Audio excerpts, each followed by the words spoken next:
¿Tienen ustedes algún informe jurídico que diga que el Gobierno de España presenta proyecto de presupuestos a las Cortes cuando le parece bien y cuando no le parece bien no tiene por qué presentarlo?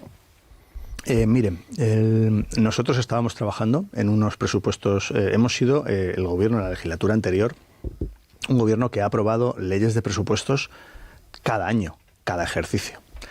Cosa que en este momento de fraccionamiento político en comunidades autónomas y también a nivel de toda España no era lo habitual. Es decir, hay muchos ejercicios que no hay presupuestos en comunidades autónomas y en el gobierno de España el señor Rajoy en el gobierno anterior no tuvo presupuestos todos los años.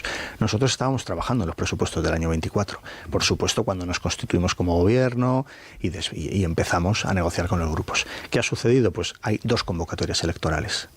Una en Euskadi, otra en Cataluña, que afectan, por tanto, directamente a 4 fuerzas políticas que tendrían que apoyar esos presupuestos para que salgan adelante, que son las 2 fuerzas políticas vascas y las 2 fuerzas políticas catalanas.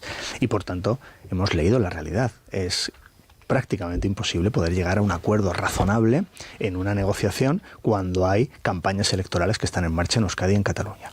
Tenemos unos presupuestos. ¿Por qué esto no lo entiendo? Bueno, porque los grupos parlamentarios piensan en la gobernabilidad del país. En campaña electoral, digamos que uno acrecienta sus reivindicaciones y hace propuestas que son absolutamente inviables y por tanto nosotros conocemos cómo funcionan las negociaciones. Algo de experiencia tenemos en negociar y en dialogar con grupos parlamentarios y en conseguir acuerdos con muchas fuerzas políticas que han conseguido representación en el Congreso. Y por tanto, esa experiencia pelo, porque yo lo he escuchado al señor Cerdán decir que había alcanzado con Junts per Catalunya un pacto de legislatura.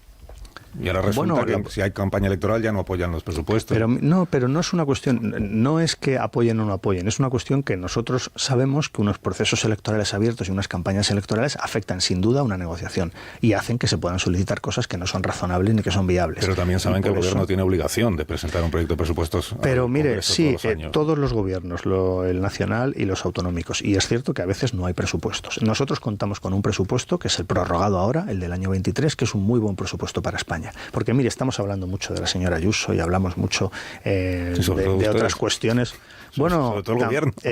Yo creo que hoy va en editoriales de periódicos que no son precisamente afines en su línea editorial al gobierno. O sea, está claro que está siendo un gran caso de debate público, ¿no? Porque, claro, pues está todo el mundo impactado con que haya una presidenta autonómica que diga que no va a aplicar la ley de vivienda porque no hay un problema de acceso a la vivienda en la Comunidad de Madrid y que ella esté viviendo en un piso del cual 350.000 euros están en duda de si se han destinado a pagar ese piso y que se han defraudado a Hacienda.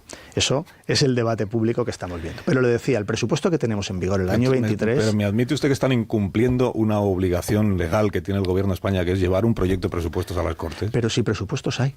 Presupuestos tenemos prorrogados los del 23 y son unos presupuestos que son buenos. Pero si siempre hay presupuestos, no puede dejar de haber los presupuestos. Claro, por supuesto. Pero estos están prorrogados y por tanto ustedes tienen la obligación de presentar un proyecto nuevo a las Cortes. Pero usted sabe cuándo tenemos que... Y han decidido que no, porque ha dicho la vicepresidenta Montero que no hay ambiente para presentar presupuestos. Pero mire, si nos vamos a la estricta legalidad, vayamos a la estricta legalidad. ¿Qué menos, no? Pues la estricta legalidad dice que hay que presentar los presupuestos, el proyecto de presupuestos, antes del 30 de septiembre del año anterior. Correcto. Sí. No había gobierno el 30 de septiembre. Por tanto, no hay más preguntas, porque en esa fecha no había gobierno porque estaba en funciones. Sí, hay más preguntas, porque eso ya cambió, ya no, ese escenario ya ha pasado. Sí, pasó, pero la fecha... En septiembre no se presentaban presupuestos. El 1 de enero, como no hay presupuestos nuevos, se prorrogan automáticamente. Y el gobierno sigue teniendo obligación de presentar cuanto antes un proyecto nuevo a las Cortes. Pero todos los gobiernos. Sí, todos los gobiernos. Bien, pues hay muchos gobiernos autonómicos y también gobiernos. El nuestro va a ser el primer año que no tiene presupuestos. Con el argumento de que no hay ambiente para sacarlos adelante. Con el argumento de que sería imposible un acuerdo. En una campaña electoral en Euskadi y en Cataluña. Sería imposible. Pero eso no justifica que se hurte a las Cortes el debate parlamentario, ¿no? Bueno, se debate, se vota y si se pierde, pues se ha perdido. Para eso están las votaciones. Bueno, pero discrepamos. Pero eso discrepamos, sí, es bueno discrepar. Por eso venimos a este programa, porque discrepamos, claro que sí. Pero quiero insistir que tenemos unos presupuestos en vigor que son muy buenos. Mire, hablemos de cosas que importan a la gente que nos esté escuchando. Esos presupuestos aumentan en un 70% la partida de becas. Aumentan en un 151% la partida para dependencia. Aumentan en un 30% la partida para sanidad pública. Absorben fondos europeos que consiguen, entre otras cosas, que hoy España esté creciendo 5 veces por encima de lo que lo hace la media de la Unión Europea. Hoy en Europa crece el PIB un 0,5%. Y en España el PIB crece un 2,5%, es decir, multiplicamos por 5 el crecimiento económico que tiene Europa. Tenemos en este momento el mayor número de afiliados a la Seguridad Social de la historia, 21 millones, con una tasa de temporalidad la más baja que nunca hemos tenido en España, un 13%. ¿Sabe lo que esto significa? Pues significa que ayer tenemos sesión de control en el Congreso, que el Partido Popular y Vox nos hacen 14 preguntas entre preguntas e interpelaciones y no hacen ninguna de economía y de empleo. ¿Por qué? Porque las cosas van bien, las empresas están teniendo beneficios, está habiendo cada día más empleo, empleo de calidad, empleo con derechos, y la economía va en España como un auténtico tiro, porque multiplica por 5 la media europea. Y por eso de esto no quiere hablar la derecha, seguramente porque tampoco tenga un proyecto alternativo. ¿Cuál es el proyecto alternativo del Partido Popular en materia de becas, o en materia educativa, o en materia de ciencia e innovación? Porque es que estamos creando, de los empleos que creamos, una cuarta parte son empleos de alto valor añadido, relacionados con la tecnología, con la ciencia, con la innovación, a diferencia de lo que pasaba con gobiernos de la derecha.